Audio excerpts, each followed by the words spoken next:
All right, welcome back to Two Stupid Guys Trade Stocks. I'm Vinny. I'm Dylan. And today we're going to talk about some of the news with the Alibaba headlines in the past week. I'm going to revisit the discounted cash flow valuation after this news and kind of see what difference it really makes in terms of how I would value Baba and like what I think the current price reflects in terms of value.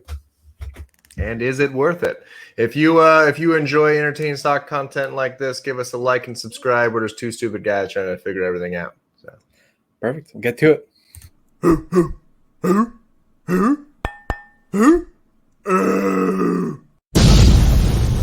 Two stupid guys trade stocks. All right. So did you follow the Alibaba news this week, Dylan? 100%, Vinny. All of it. Nice. Yeah. It's an interesting little week. And one of the things that really kind of was interesting to me and it really kind of irritated me was how different news media outlets kind of covered this story. This right here, I want to say was from Barron's. It was Alibaba donates a third of its cash to Chinese initiative. They made a donation. Did you know that, Dylan? I did not know that they made a donation. Yeah, that's because they didn't actually make a donation. I have absolutely no idea how you can rate something like this, Mr. Jack Denton. So, just to be clear, do you think that CNN and Fox usually write the same thing about the same subject? No, not at all. But like that, I was kind of taken aback by like just how one-sided this seemed to me, but whatever. But the donation of a third of its cash to Chinese initiatives, they have $45.2 billion in cash, and they donated $15.5 billion apparently to the Chinese initiatives. Yeah, it kind of makes you think that they just erased $15 billion with that was it. They just donated to a charity or something. Yeah, of shareholder value, just threw it away. This is CNBC actually, and they said Alibaba will invest 100 billion yuan or $15.5 billion over the next few years into common prosperity initiatives. All right. This I think is a better reflection of what this money is going to be done. First of all, they mentioned the fact that this is going to be over a few years. It wasn't simply a check from the checking account. It's gone. It wasn't? No, it wasn't. But that's not what the other article said. Yeah, that's not what the other. Yeah, the donation. Yeah, exactly. It was like Salvation Army. They just put it in the red bucket, and that was it. They never saw it again. This article right here, we're talking about in investing. I wanted to look at that a little bit further and look at some of these initiatives from Alibaba's press release, and then also some of the backstory on some of this stuff. So this is actually Alibaba's real press release about this $15.5 billion common prosperity initiative or investment, whatever you want to call it, over the next 4 years. These are like the 10 points that they're going to be trying to use this money towards. So that's one of the things that's kind of interesting is that although they're certainly kind of furthering causes that are aligned with the Chinese Communist Party, they are still very much in control of at least some aspect of this. If you look at it, there's $20 billion going to establish a fund, which they will not per se directly control maybe, and even that is within their home province. The Zhejiang province is where Alibaba is located. So much of this investment, I think, will come back to benefit Alibaba ultimately in the long term. If you look at some of these points here, they're talking about support for the growth of micro, small, and medium-sized enterprises. That's really within their own platform. They're trying to help small businesses grow within Alibaba's e-commerce platform. Yeah, it's kind of like if this was YouTube and then they invested in Two Stupid Guys Trade Stocks, the more views that we got, the more money they make on ad revenue. So exactly, because they get 45% of it. Exactly. Do they? Yeah, they do. And then this promote digital equality between urban and rural areas. Does it not make sense that if you're promoting digital equality between urban and rural areas, that you're simply spreading the ability or interaction that you would have with an e-commerce giant such as Alibaba through an initiative such as that?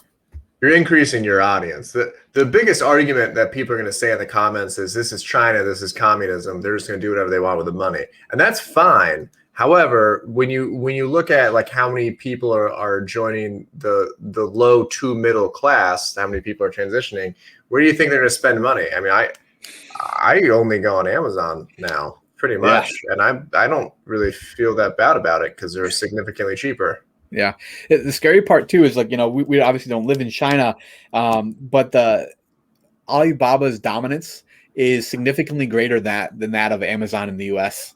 Yeah, which seems crazy. Yeah. So this is actually taken from their 2021 annual report, which was released back in the end of March. And if you kind of notice, this is some of their more, I want to say, their reinvestment or some of their societal kind of giving back programs that they were already talking about at that point in time.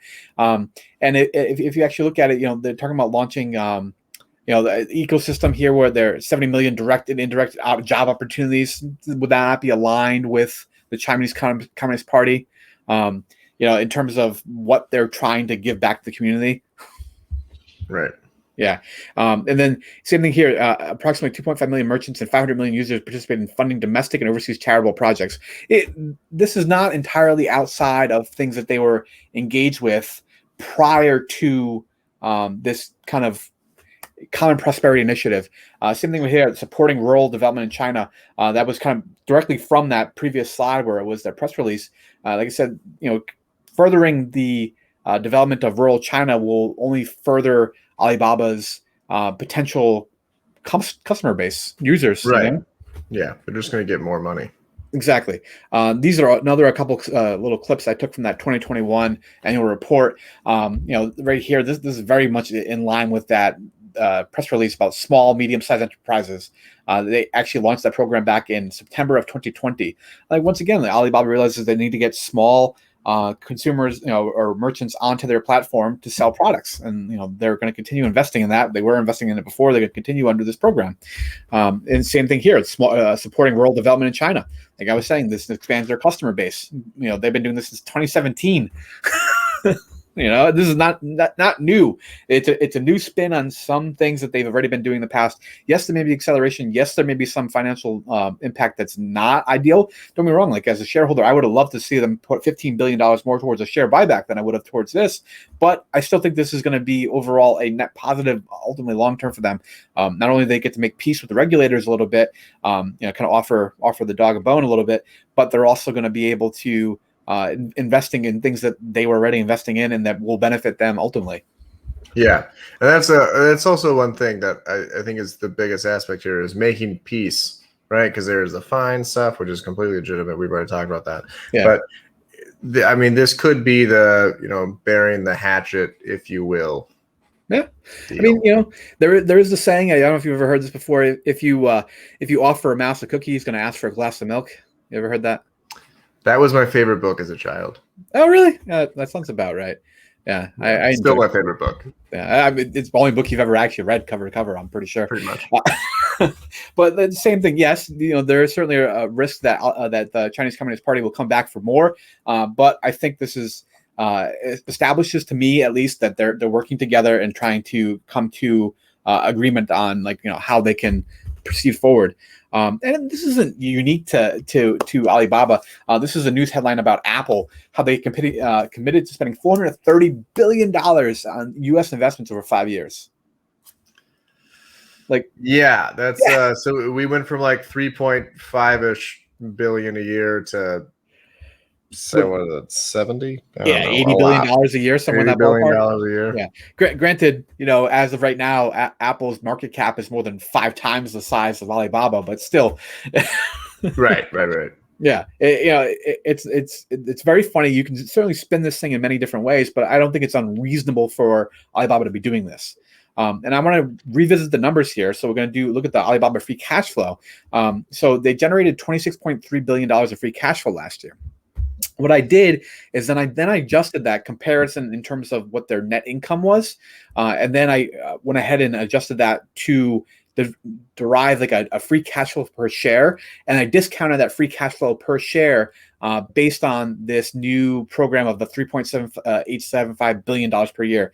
So what I determined is that the free cash flow per share was $9.59 per share for 2021. Okay, I took out this. Basically about 15% of free cash flow, which represented the $15.5 billion investment over the next 4 years at $3.875 billion per year. So like I said, I reduced this number, the $9.59 per share, by 15%. Right. So that gives me a number of $8.15 per year. I continued my previous earning expectation growth of 30% per year annually for Alibaba, which is on less than their previous performance. So I don't think it's unreasonable.